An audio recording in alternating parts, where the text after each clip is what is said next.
Et bien salut tout le monde, alors aujourd'hui, vidéo spéciale sur mon terrarium. Et vous avez peut-être pu remarquer qu'il n'y a pas mon escargot, et comme je vous disais, il va se balader dans ma chambre. Donc c'était pas une blague, là d'ailleurs je ne sais pas où il est exactement, mais bon. Donc comme vous avez pu voir, ça, tout a bien poussé, hein, les herbes de derrière. J'ai aussi mis une plante sur la racine qui n'a d'ailleurs pas l'air très en forme. Non, ça vous l'aviez vu. J'ai rajouté de la mousse de forêt ici. Et, et ça doit être tout. Bah, tout a bien poussé, les laitues. Je vais essayer de vous faire des plans, tout ça. Mais avant tout, j'aimerais remercier quelques personnes qui me lâchent qui mettent des commentaires très très très sympas. Et je tenais à dédicacer Zenland Animal. Donc voilà, abonnez-vous à sa chaîne. Voilà. Ensuite, CPN Triton et Chouette, qui fait vraiment des super vidéos. Ainsi que Erox Aquariophilie, qui lui aussi donc fait des super vidéos, surtout sur l'aquariophilie d'ailleurs, et qui fait aussi des tutos. Aquaworld, qui a maintenant près 600 abonnés, il me semble. Monsieur Cyclidé, qui a quasiment 100 abonnés. Aqua TV, qui en a à peu près 20. Et Aquarium à poisson. Il me semble aussi que j'en oublie un.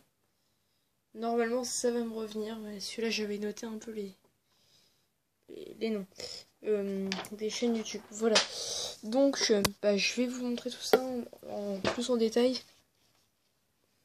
Donc voilà. Donc là, vous êtes à l'intérieur du terrarium.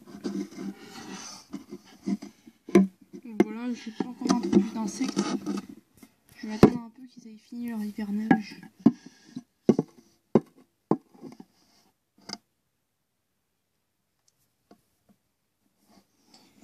Bien sûr, j'humidifie énormément le sol.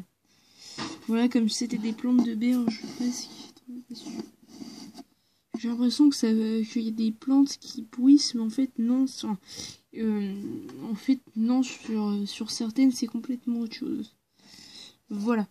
Donc là on a ma mousse de forêt, ma petite racine et l'ardoise, tout ça. Donc je ferai aussi un tuto comment réaliser un terrarium. D'ailleurs là j'ai eu une grande surprise. Enfin c'est pas énorme.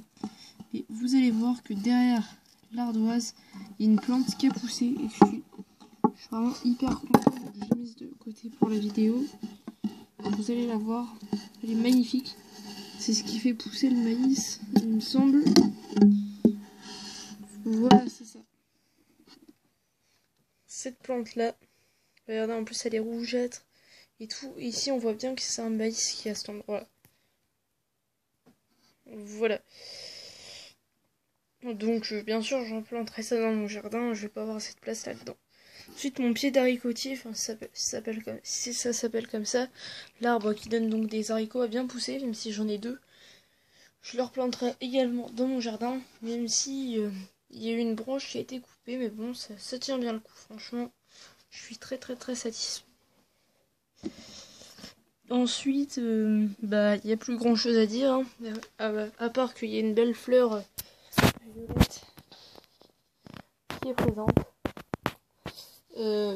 Et puis voilà, hein, tout a bien poussé, je suis content. Et j'ai d'ajouter des insectes. D'ailleurs, je vais vous demander de tous poser au moins une question dans les commentaires, par exemple sur quel insecte je veux ajouter, ou par exemple si j'ai des futurs projets, ou une exclamation comme le type d'insecte que vous voulez que je mette, hein. Ça sera selon vos idées. Moi j'aimerais bien mettre des insectes sauvages qu'on trouve dans le jardin, dans la forêt, au lieu d'acheter des insectes en animalerie qui en général ça tient pas forcément tout le temps le coup. Moi j'ai pensé à des hannetons, c'est une sorte de petit scarabée. Voilà. Puis voilà, hein, parce que là-dedans les fourmis c'est pas adapté. Les cloportes ça serait sûrement bien adapté. Les vers de terre il y en a déjà en dessous. Donc on va pas les voir. Je les vois jamais de toute façon. Et voilà. Je vais regarder quand même autour si j'en vois, mais ça m'étonnerait. Car l'avantage avec ce type de terrarium, c'est qu'on voit sous la terre. Non, je ne vois rien. Bon bah voilà, c'est terminé pour cette vidéo. Mon éclairage, c'est une batterie sans fil, hein, une batterie de secours, reliée donc à comment dire, à une petite lumière qu'on branche sur ce type de choses. Hein, voilà. Donc voilà, c'est terminé pour cette vidéo. Et voilà, je vous dis ciao ciao.